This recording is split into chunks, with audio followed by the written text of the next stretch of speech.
Começando pelo versículo 13, e nós se estenderemos até o versículo de número 25. Glória a Deus. Esses minutos que nos compete o nosso horário, nós iremos trazer uma palavra de Deus de ensino aos nossos corações, haja vista que hoje nós estamos em um culto de ensino da palavra de Deus. Glória a Jesus. Então procure aí primeira epístola de Pedro, capítulo de número 1, versículo 13 ao versículo 25.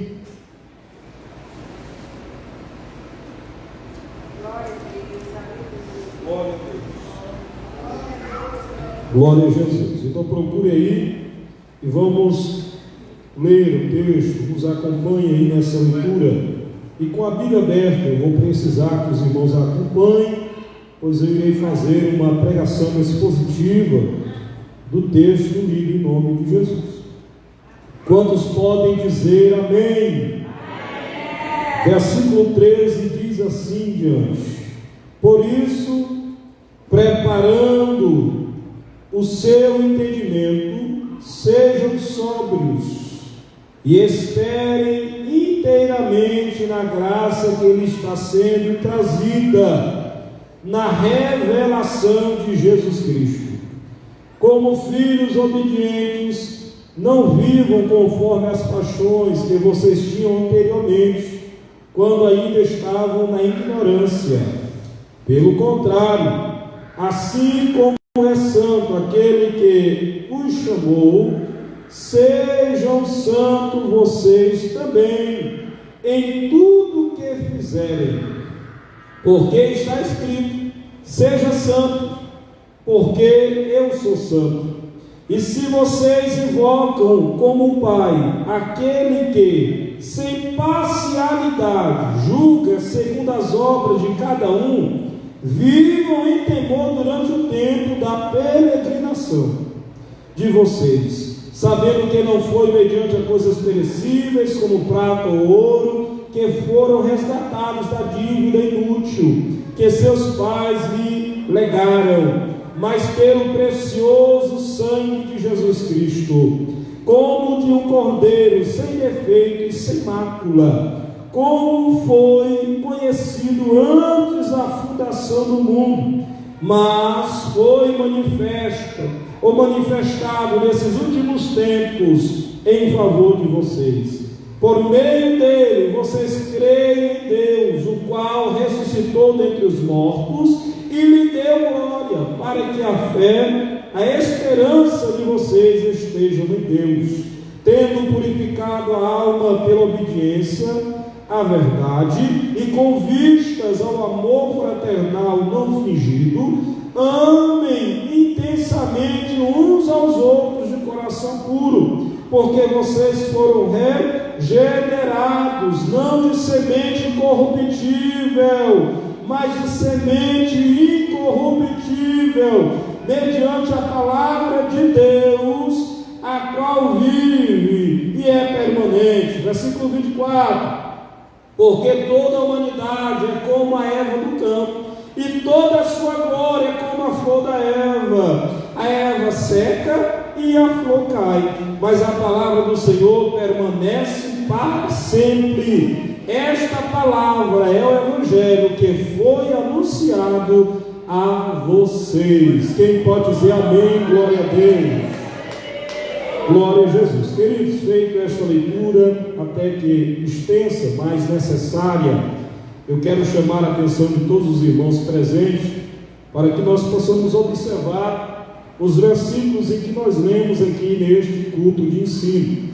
Eu quero trazer a minha palavra baseado na temática: como o salvo deve viver. Vou repetir aos irmãos o tema: como o salvo deve viver. Qual é o estilo de vida que a palavra de Deus recomenda ao salvo, ao crente, ao comprado, ao redimido pelo sangue de Jesus? Eu quero pedir aos meus irmãos que repitam comigo a temática desse ensino, desta mensagem, desta noite. Por gentileza, diga assim comigo: como o salvo deve viver. Mais uma vez para a memorização. Vamos lá, por gentileza. Como o salvo deve viver. Graças a Deus. Quem pode dizer glória a Deus? Aleluia. Queridos irmãos, a epístola de Pedro, a primeira epístola, na verdade, ela tem as suas peculiaridades, ela tem, na verdade, as suas curiosidades. Se nós formos pegar aqui no capítulo de número 1, a partir do verso 1 e verso 2, nós identificaremos o escritor, porque é interessante nós observarmos que as epístolas, como eram escritas naqueles dias, outrora, eram escritas falando, na verdade, iniciando pelo escritor, pelo aquele que estava remetendo a carta. É interessante observar também que a epístola de Pedro é conhecida como epístola católica. Por que católica, pastor? Porque o nome significa universal. Então esta epístola é direcionada a todos. Não é como algumas cartas específicas que o apóstolo Paulo escreveu, por exemplo, para Timóteo, para Filemão e dentre outros, na verdade, homens direcionados. Mas se formos pegar o versículo de número 2 do capítulo 1 da carta de Pedro, nós vamos ver que ele também, dentro dessa universalidade da carta, o apóstolo Pedro, ele escreve direcionado também aos irmãos que estavam na Ásia Menor. Aí, se nós formos identificar essa região, nós vamos ver que esta mesma região, que o apóstolo Paulo também, na sua primeira viagem missionária, fundou alguns trabalhos ali. Mas quando nós olhamos geograficamente esta região da Ásia Menor, nós iremos identificar que o apóstolo Pedro se dirige aos irmãos daquela região da Ásia Menor, mas que estavam dentro da abrangência da Ásia Menor, ali na região norte, na região oeste, na região leste. Pastor, por que o senhor está trazendo essas informações? Eu preciso trazê-las para que os irmãos entendam que esta região, nesta carta, nesse período em que ela foi escrita, os irmãos estão sofrendo uma diáspora, os irmãos estão sofrendo um êxodo, estão em uma peregrinação. Eles não estão, irmãos, nas suas casas, eles não estão nos seus aposentos, eles não estão, entre aspas, em uma paz, no conforto, mas eles estão sendo perseguidos, estão sendo fugitados, que saíram dos seus lares por causa da causa do Evangelho. Se nós pegarmos, queridos irmãos, o livro do Atos dos Apóstolos, no capítulo 8, nós vamos ver que ali se inicia uma perseguição, aonde muitos que viram Estevão sendo ali apedrejado, começando aquele martírio, nós vamos ver que dali muitos saem por muitos lugares, muitos discípulos, muitos testemunhas do Senhor, saem para pregar o Evangelho. É para estes, com esta missão, com esta função, que o apóstolo Pedro começa a falar, porque a preocupação do apóstolo Pedro agora, meus irmãos, é com a vida que estes irmãos estavam e deveriam ter fora do seu habitat normal, fora do seu lugar, vamos dizer assim, fora da sua cidade natal. Agora, Pedro, em escrever esta primeira epístola, ele se direciona com a preocupação com estes irmãos, de como eles deveriam se portar. E é com esta verdade, é com esse entendimento, meus irmãos, que nesta noite eu quero trazer três coisas que o apóstolo Pedro, aqui neste capítulo, iniciando no versículo 13 ao versículo 25, Pedro vai direcionar a estes irmãos que estavam vivendo a diáspora, que estavam vivendo a peregrinação, fora do seu habitat coisas ele traz como estilo que aqueles irmãos deveriam ter em fazer. Primeiro, observe, me escute. O primeiro estilo de vida, ou como eles deveriam viver, é primeiro, em santidade. Do versículo 13 ao versículo 17, ele vai falar, o versículo 16, do 13 ao 16, ele vai falar o primeiro estilo, o primeiro dever, eles deveriam viver em santidade. Segundo pastor, versículo 17 ao versículo 21, o texto vai dizer que Pedro recomenda aos irmãos que vivessem reverência àquele que o chamou, glória a Deus, aleluia. Mas lá no versículo de número 22 e 20 ao 25, ele dá o terceiro estilo de como eles deveriam se comportar. Qual é o terceiro, pastor? Com amor, glória a Deus, aleluia. Então nós vemos aqui no estilo que eles deveriam adotar aonde eles estivessem para agradar a Deus. Era primeiro em santidade, em reverência e em amor. Diga comigo, vamos lá. Que foi que ele recomendou? Diga comigo, santidade. Diga comigo, reverência. Diga comigo, amor.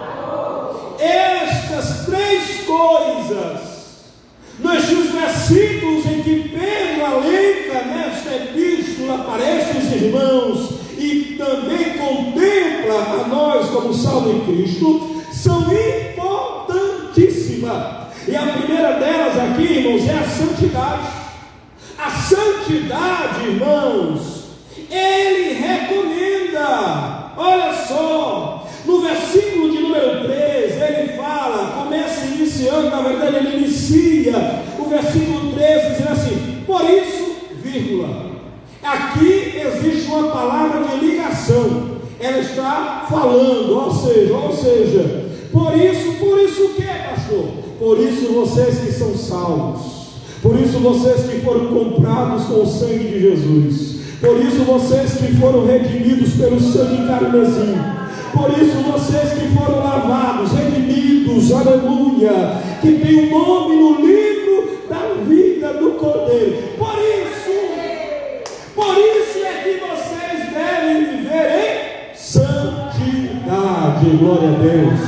Tem muita gente que questiona: por que eu tenho que viver dessa maneira? Por que eu tenho que agir desta forma? É porque você foi comprado com o sangue de Jesus, aleluia. É porque você não vive o que você vivia outrora, porque agora você serve um Deus que também é um Deus santo, glória a Deus e aleluia.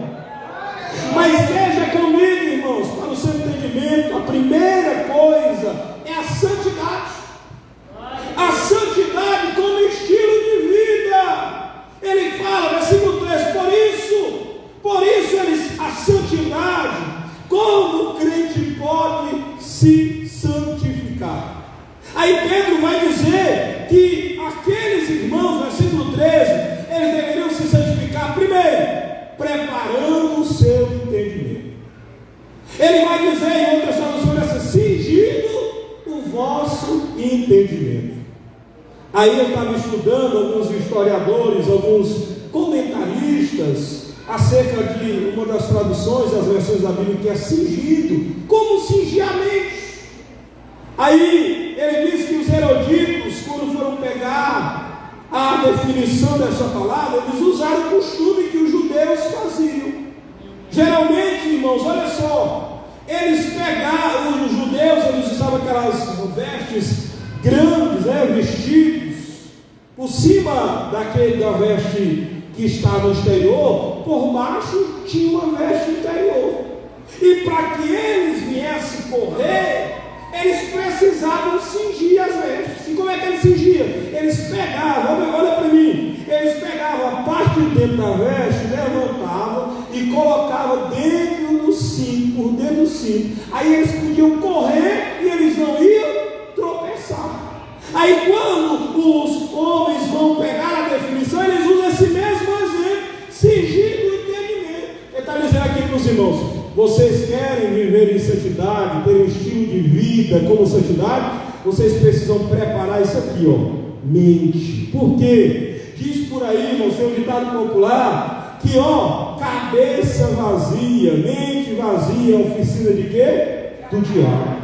Se eu e você queremos ter uma vida de santidade, nós precisamos, preparar isso aqui. O texto da Bíblia Sagrada vai dizer que aquilo que o homem pensar, isso ele é. Tem gente, irmão, que só pensa em prostituição na sua mente. Aí ele só vive na prostituição. Tem gente que só pensa na ganância, ele só vive no amando dinheiro. Tem gente que a sua mente está cheia do adultério, então ele está na prática do adultério. Tem gente que a sua mentalidade está só na bebida. Então, se a mente não estiver preparada, não tem como ter uma vida santa. Aí Pedro vai dizer para mim, irmãos, vocês que estão longe de Israel, vocês que estão andando por aí, tenha cuidado com a mentalidade de vocês. Hoje, irmãos, o negócio está sério. É tanta coisa querendo, irmãos, sufocar a nossa mente. É tanta coisa querendo ocupar a nossa mente, que nós precisamos ter uma mente de Cristo. Uma mente, irmãos, que pense que brevemente nós vamos subir para a eternidade.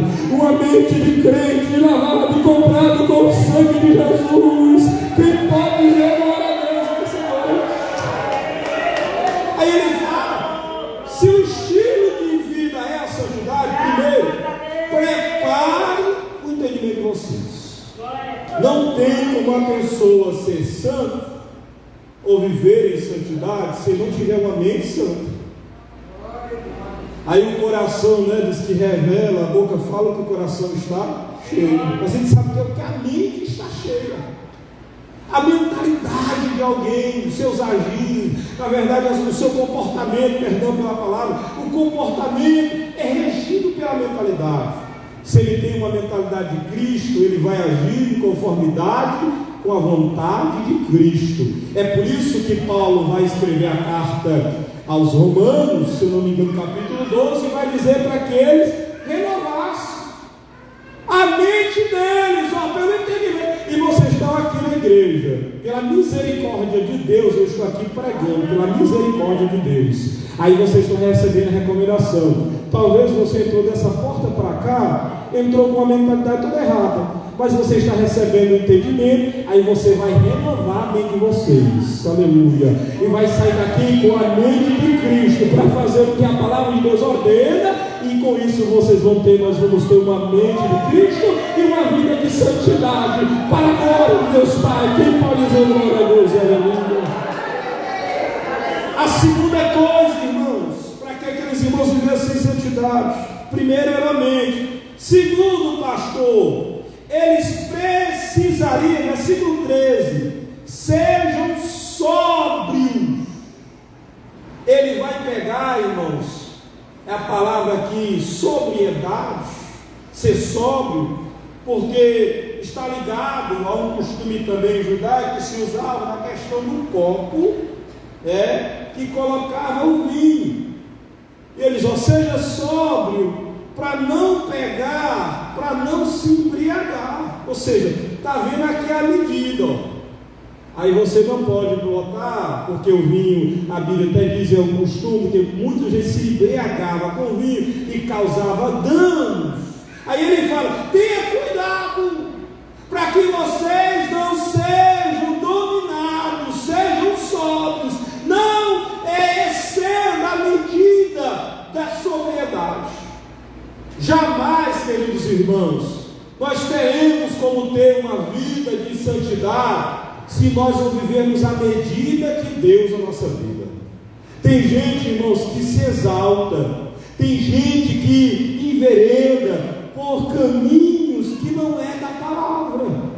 Irmãos, todo o tempo a gente tem que saber que a gente deve viver a medida de Cristo. Eu até podia me exceder nessa situação, mas eu vou buscar a sobriedade, eu vou buscar o domínio próprio, eu vou buscar o controle. Por que eu vou viver assim? Porque eu sou santo, porque o Deus que me chamou é santo. Aí eu podia até ir lá mesmo brigar brigar, eu podia ir lá mesmo até reclamar, eu podia ir lá buscar até minha razão, mas eu vou buscar ser sóbrio, eu vou mostrar para alguém que eu vivo a diferença, que eu sou separado dessa geração. Meus irmãos, a sobriedade nos leva a uma vida de santidade, bendito seja o nome do Senhor.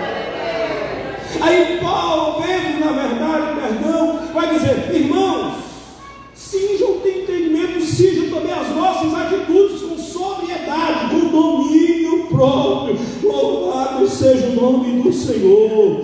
Ele vai falar que nós precisaríamos ter sobriedade em todas as coisas. Alguém precisa nos olhar e dizer: rapaz, aquele irmão, ele tem a dosagem certa.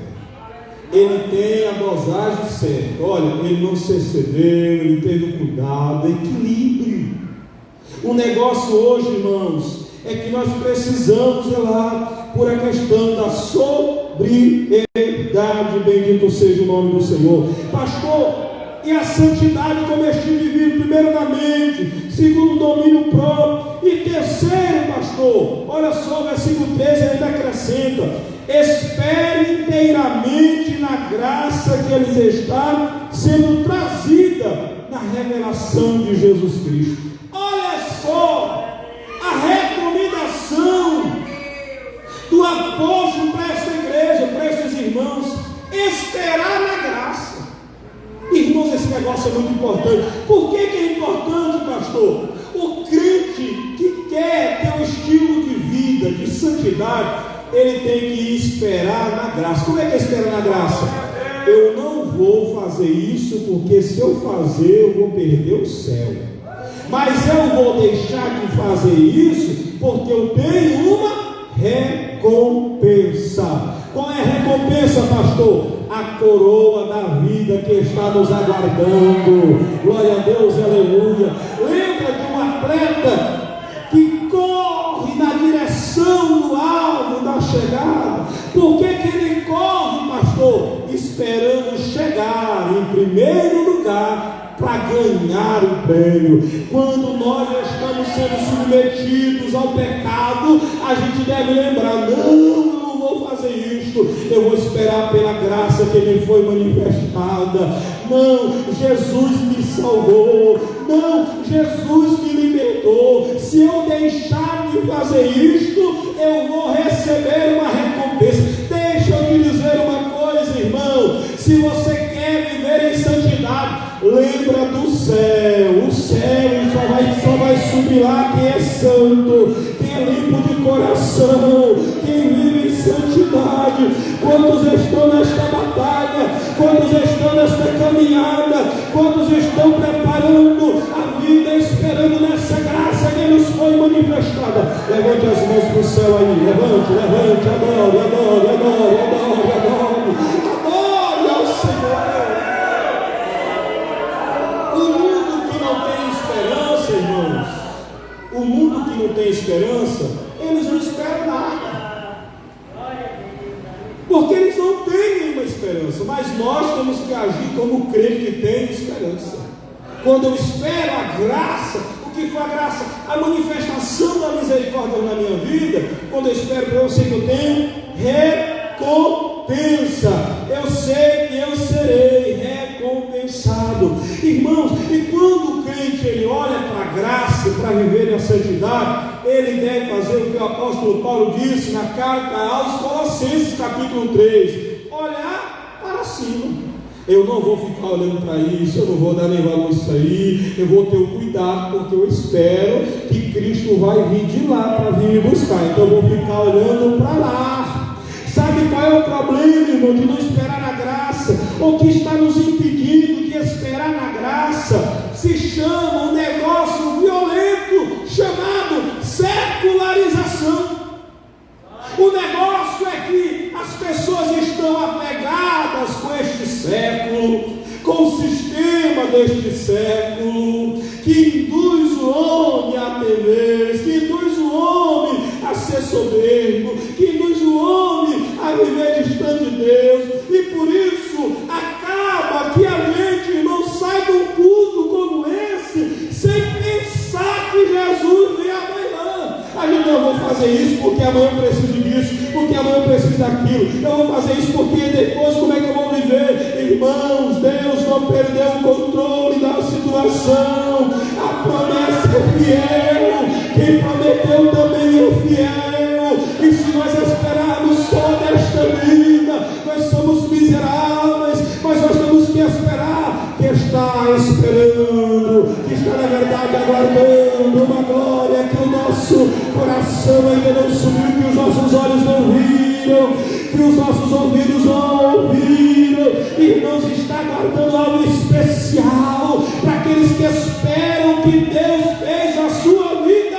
E o que foi que Deus fez a nossa vida, pastor? Deus nos salvou, mas naquele dia terá concretização, aleluia, da nossa salvação, a coroa da vida. Então, pastor, você olha assim, olha só, eu escuto, eu não vou fazer isso porque eu vou perder o céu. Já é um motivo muito grande para você ser santo, já é um motivo muito grande para você ter santidade.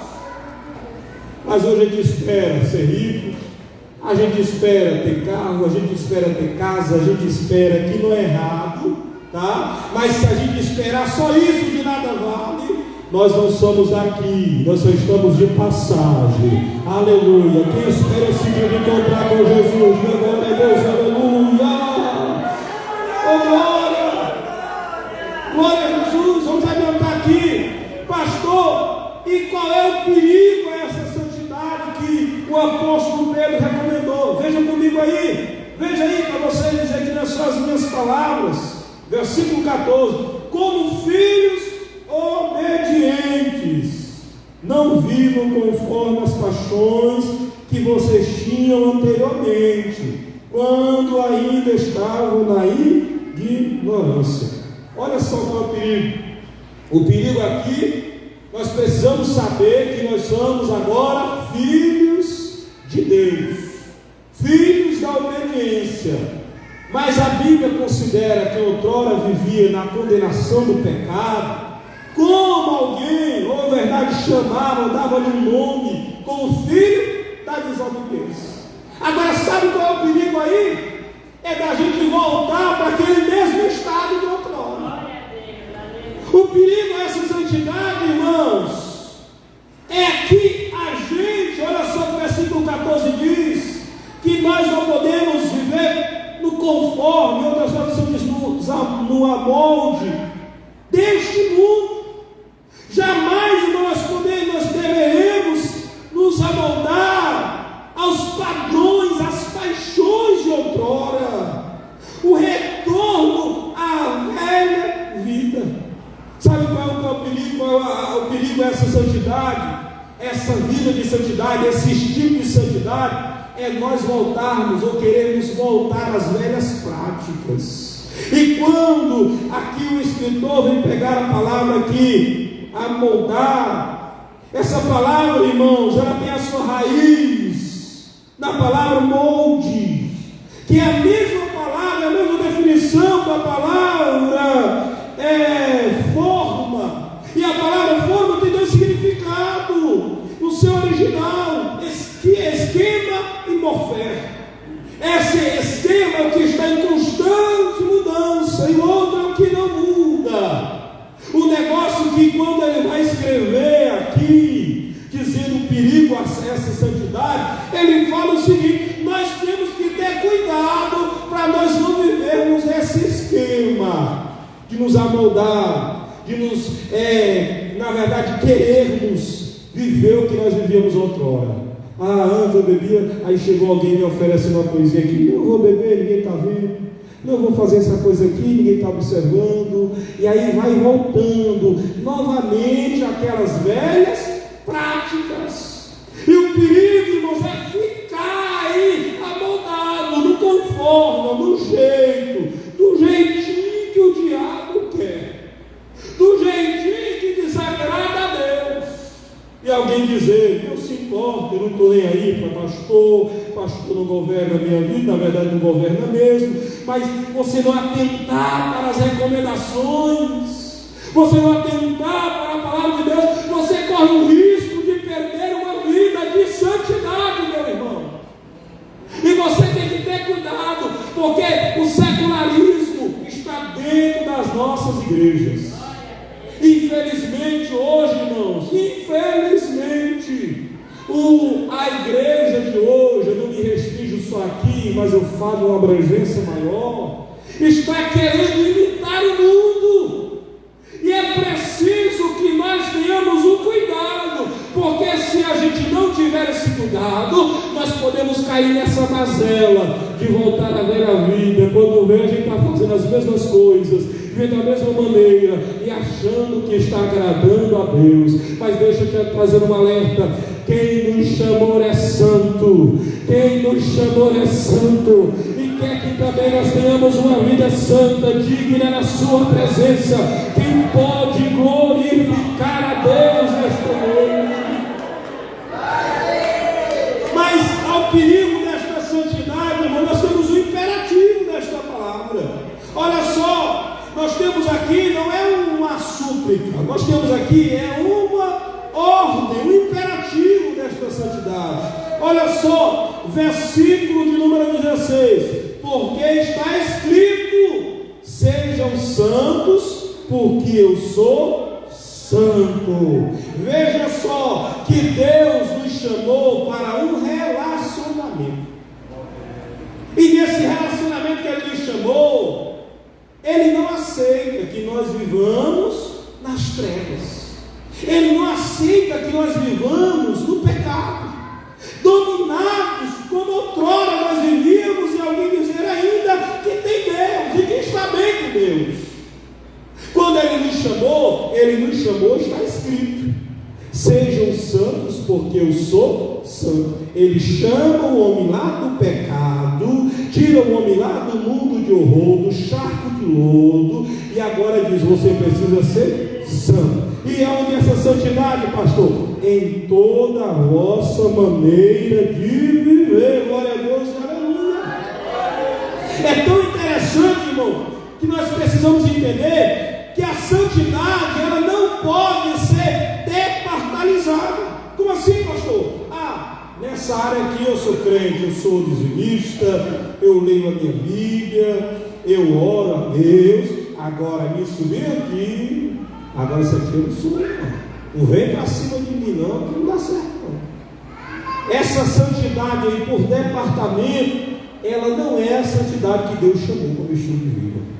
Essa santidade que é só uma parte do pé e a mão não é a santidade que Deus recomenda. Está aí no texto. Olha só que a palavra de Deus diz: que nós devemos ser santos. Versículo 15: pelo contrário, como assim é santo aquele que os chamou? Sejam santos. Olha só o que eu estou dizendo, para dizer que são minhas palavras. Sejam santos em toda a vossa maneira de viver. Em outra tradução: em todo o vosso todo o vosso proceder. Deus não está dizendo: seja santo na igreja, seja santo lá no trabalho, em casa, não. Deus não condiciona isso. Ele está dizendo a abrangência total: seja santo em toda a vossa maneira de viver. É uma tarefa, irmão, é um estilo que eu devo viver. Se eu quero agradar aquele que me chamou para ser amigo, eu preciso lutar pela vida de santidade na sua presença. Por quê, pastor? Porque as trevas não se unem com a luz. Aleluia. E por quê, pastor?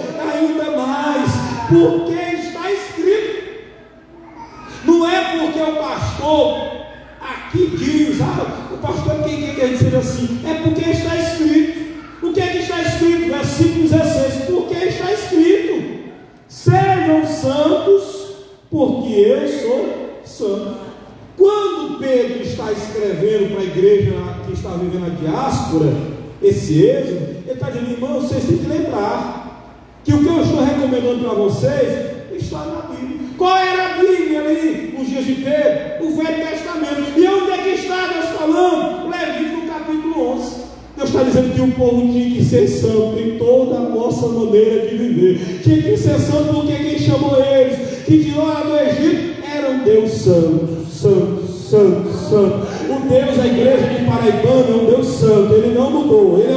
mesmo, o Deus da igreja dos hebreus, o Deus da igreja de Israel, na verdade, o Deus da igreja dos nossos antepassados, o Deus da igreja atual, é o Deus que nos chamou santo. Deus não tirou você lá do mundo de horror, de uma vida de outrora, como você vivia, distante de Deus, para você continuar da mesma forma. Pastor, mas está sendo tão difícil. Mas é este molde, é esta forma, é esse estilo, é este dever que eu e você, que quer subir para o céu, precisa ter. De que, pastor? De santidade. Quem é que vai subir ao trono da graça? Eis a pergunta. Aqueles que são limpos de coração, aqueles que têm pureza, que vivem a separação. Eu tenho certeza, meu irmão e minha irmã, que você nesta noite que está recebendo esta palavra, está lutando para viver esse molde aqui, nesse estilo aqui, e ore a Deus para que você não desista, porque quem for fiel até o fim será salvo. Quantos esperam a salvação do Senhor? Quantos estão esperando o arrebatamento? Diga glória a Deus esta noite. Rapidinho, irmãos, para nós encerrarmos. Segunda coisa desse estilo de viver: reverência. Versículo 17 ao versículo de número 21, ele fala sobre essa reverência. Olha só como é que ele fala no versículo 17: e se vocês invocam como Pai aquele que sem parcialidade julga segundo as obras de cada um, vivam em temor durante o tempo da peregrinação. Como é, pastor, que eu devo viver a minha vida aqui nessa caminhada em direção ao céu? Como é que aqueles irmãos que viviam a diáspora, que viviam como peregrinos, deveriam viver para agradar o Senhor? Sabendo, tendo uma reverência a Deus, sabendo, irmãos, que Ele é Pai. Porque tem muita gente, irmãos, que não tem reverência. Por quê, pastor? Porque ele adotou uma vida dizendo assim: não, Deus é Pai, Ele não vai deixar eu fazer isso não. Eu já vi aquele menino que o pai mima de tanto jeito, que ele faz tudo, aí chega em casa e diz: não, meu pai não vai bater não. Ele não tem reverência à autoridade do pai. O pai também. Mas só o que ele diz aqui? Ele é Pai. Nós temos que saber que Ele é Pai, mas que também Ele é juiz, e julga todos em conformidade com as suas obras. E deixa eu dizer uma coisa: Ele não julga com parcialidade. Ele não passa a mão na cabeça do menino aqui, batendo no meu rosto, meuzinho bonitinho. Não é desse jeito não. Conforme Ele é o Pai, o Deus de amor, mas Ele é o Deus de justiça. A gente precisa entender, irmãos, que nós precisamos servir a Deus com reverência, porque alguém usa desse artifício para justificar uma vida de pecado. Deus é Pai, Deus é misericordioso, Ele não vai me deixar aqui nesse mundo, Ele não vai deixar que eu pereça, que eu morra sem Ele. Olha, Deus é um juiz, é um juiz que não usa com parcialidade. Não, porque eu sou dizimista. Não, porque eu dei uma oferta grande na igreja. Não, Deus não olha isso. Deus não usa essa parcialidade que às vezes nós usamos. Às vezes, até dentro de casa, um pai trata um filho e outro. Não, Ele é um Pai justo. Precisamos entender que nós servimos um Deus santo, que é Pai, mas que é juiz. Glória a Deus e aleluia. Mas veja só, quando nós entendemos as duas coisas, Ele ainda diz mais: olha só, sabendo dessas coisas, vivam em temor durante o tempo da peregrinação. Não é viver com medo. Pastor, então Deus vai me punir. Você não deve viver estar na igreja, porque se você não vir para a igreja, Deus vai te matar. Isso é medo de Deus. Eu não vou fazer isso. O menino diz assim: eu não vou fazer isso, porque se eu fazer isso, meu pai vai me matar numa pisa. Está errado. Se o filho tem essa concepção, ele não está fazendo isto, ou não está falando isto com respeito ao pai. Ele está falando isso pelo medo que ele tem do pai. Mas veja, irmão, é só nós lembrarmos lá da parábola do filho pródigo que fez o que era errado, tomou atitudes erradas, olha só, mas que voltou para o Pai. Mas ele voltou reconhecendo o seu erro, reconhecendo quem era o pai dele, como o pai dele tratava, como o pai dele era justo, como o pai dele fez tudo conforme, que o erro foi ele, e ele buscou se consertar. Quando ele chega diante do pai, ele diz: Pai, pequei contra o Senhor e contra Deus, eu não sou digno de ser chamado teu filho. Me coloca pelo menos como um trabalhador do seu pai. Ele sabia que o seu pai poderia lhe dar uma penalidade. Ele sabia quem era o seu pai e ele tinha respeito pelo seu pai. Saiba, meu irmão, nessa noite, que nós devemos servir a Deus não por medo, não por tremor, mas por temor, pela obediência daquele que nos chamou para a salvação, para aquele que brevemente vai nos dar a recompensa pela nossa fidelidade, pelo Deus de misericórdia que nos contempla todo dia. Deus sabe a batalha que você enfrenta, mas tenha reverência diante dele, porque ele é o Pai, mas também é juiz, e ele não usa de parcialidade. Bendito seja o nome do Senhor. Quem pode exaltar a Deus esta noite? Só nesses 2 minutos, irmãos, termino e nós já oramos encerrando. A terceira coisa, irmãos, é amor. Vai ser permitido eu falar tudo, mas deixa eu dizer só 3 coisinhas aqui sobre o amor que ele vai falar. Primeiro, versículo de número 22: tendo purificado a alma pela obediência à verdade. Sabe quem é que consegue viver em amor como estilo de vida na caminhada? Quem tem a sua vida purificada pela verdade. A palavra de Deus diz que a palavra de Deus, ela nos purifica. Nós somos purificados por ela. Louvado seja o nome do Senhor. Como alguém é purificado, como alguém é regenerado por essa palavra. Aí ele fala o seguinte: e com vistas ao amor fraternal. Aí como você é justificado, como você é aqui justificado por essa verdade, viva em amor. E esse amor, irmãos, ele não deve ser fingido. É preciso olhar para o irmão sem olhar sem fingimento. É preciso olhar, irmãos, para o amor não só como um sentimento, porque tem muita gente que olha para o amor só como um sentimento. Aí até diz para alguém assim: eu te amo, mas por outro lado não ama. E como é que eu devo olhar o amor, meu irmão? Eu devo olhar o amor não só como um sentimento, mas eu devo olhar o amor como também uma ação. A Bíblia diz: se alguém está com fome, tem de comer. É isso que você prova o amor. Quando foi que Deus provou o amor para conosco? Quando nós éramos ainda seus inimigos. Ele não ficou dizendo: eu te amo, tu é meu amigo, não, ele disse que o amor não pode ser fingido.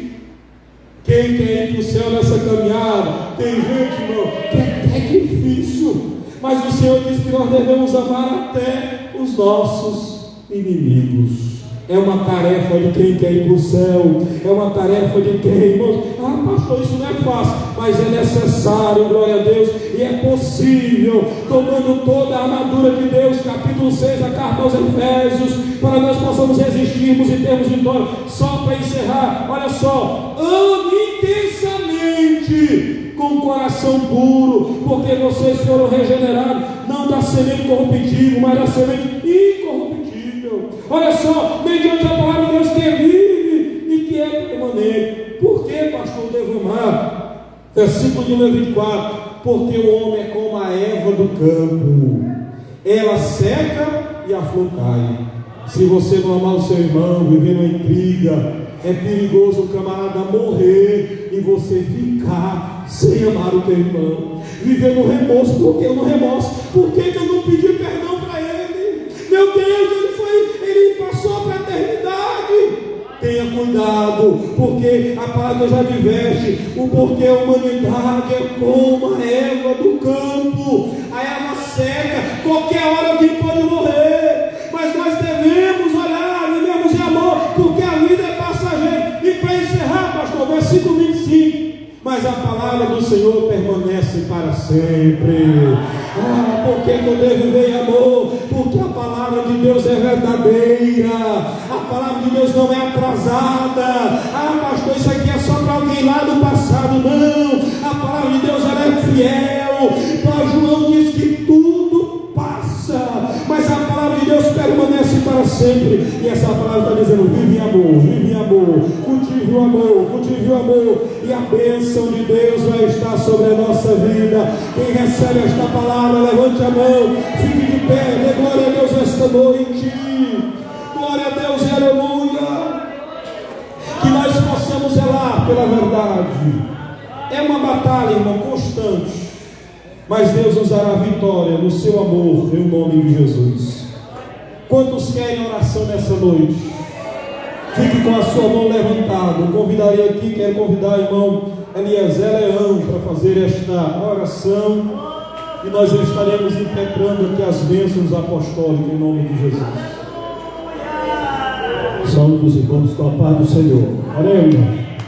Senhor nosso Deus, nosso Pai que está no céu, nós te damos graça, meu Deus, por este momento importante, por essa oportunidade maravilhosa, meu Pai, que tu nos concedeu mais uma vez nesta noite. Estamos aqui na tua casa, ó Deus. Nós temos cantado nesta noite, nós temos lido a tua palavra, nós ouvimos o teu ensinamento, essa doutrina, ó Senhor, que a tua igreja precisa, ó Senhor, de santidade, precisa, ó Senhor amado, estar sempre na tua presença, ter amor uns para com os outros. Ó Pai, que nós possamos voltar para nossos lares tranquilo, alegre, porque a tua palavra nos falou nesta noite, a tua palavra, ó Deus, nos deu um ensino importante. Agora, Senhor, nós estamos salvos, nós estamos crentes, meu Deus, precisamos viver esta palavra, andar nessa palavra, viver, Senhor amado, guiado por esta palavra. Ó Deus, abençoa o teu povo, dá uma noite feliz, uma noite abençoada para todos. Abençoa nós que agora vamos voltar para os nossos lares, dando uma noite maravilhosa, nos guarde de tudo, Pai, em segurança ao voltar para nossos lares. Ó Deus maravilhoso, seja conosco. Abençoa o pastor Soares, a sua viagem, ó Senhor amado, que ele possa voltar à nossa igreja aqui, à nossa cidade, tranquilo, Senhor. Guarda a sua viagem e volta aqui a essa cidade. Meu Deus, meu Pai, tudo te agradecemos no santo e poderoso nome de Jesus. Amém. Estenda as duas mãos para cá. A graça do Senhor Jesus Cristo, o grande amor de Deus, o nosso Pai, a comunhão e a doce consolação do Espírito Santo, seja na vida de todos, e todos dizem: dê a paz do Senhor do teu irmão, em nome de Jesus. Está encerrado o trabalho. Os dirigentes têm a agenda aqui do mês, dos cultos de ceia e dos cultos de doutrina. Pegue aqui a sua agenda.